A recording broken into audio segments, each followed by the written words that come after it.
So unlike the top 5 point guards, top 5 shooting guards really isn't that tough because the position's just not as loaded as we've seen it in the past. But we still have to talk about it. So I think the 5th best shooting guard in the NBA, I'll be honest, this was really the only spot I struggled with a little bit.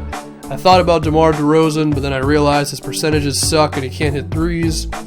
I would have said Wesley Matthews, but of course he just had the injury. And I am leaning towards potential a little bit here.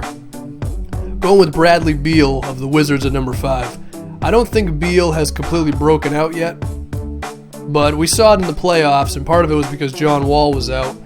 Beal, I believe he averaged about 21 points per game in the playoffs this season for the Wizards.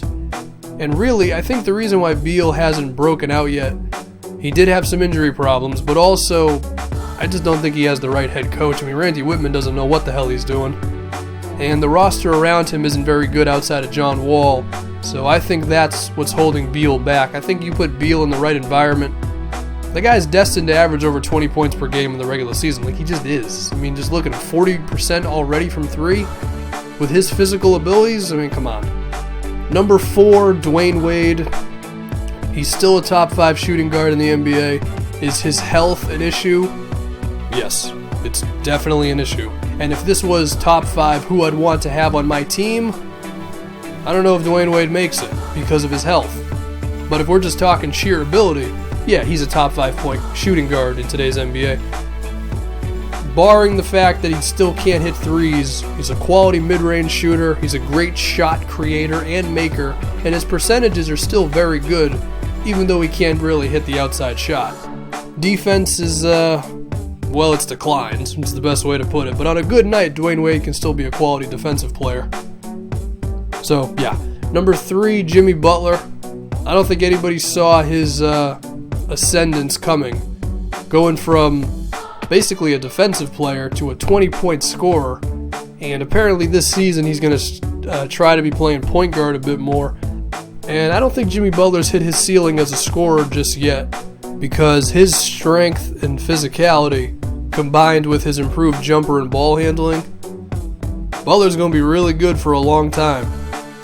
And I contemplated putting him at number 2, but for right now, I think Klay Thompson is still the 2nd best shooting guard in the NBA. Shot about 44% from 3 this season. I mean, that's just ridiculous. Thompson, I do wish he was a bit more assertive sometimes when it came to just scoring on his own, but he has improved. You will see him create his own shots sometimes, and he might be the best off-ball player in the NBA going. I mean, just too good. Number 1, I mean, we all know who it is. It's James Harden. The 2nd best player in the NBA this season, 2nd in MVP voting.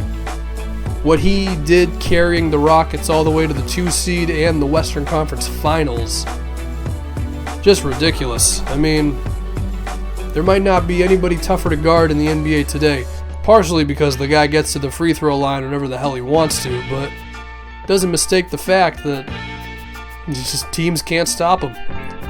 I really can't say too much about him. The only thing we could say is his defense. He has improved, okay? Is he going to ever be a lockdown defender? No. I mean, he's just not that physically gifted, but he's okay. He's average. I mean, he still has moments where he just falls asleep. There's always going to be a few gifs, a few memes of James Harden. It's just going to happen, but his defense has improved, and that should be praised a little bit. But yeah, I'm basically rambling at this point. That's the top 5 shooting guards. It wasn't as creative as the top 5 point guards because there was no way it was going to be.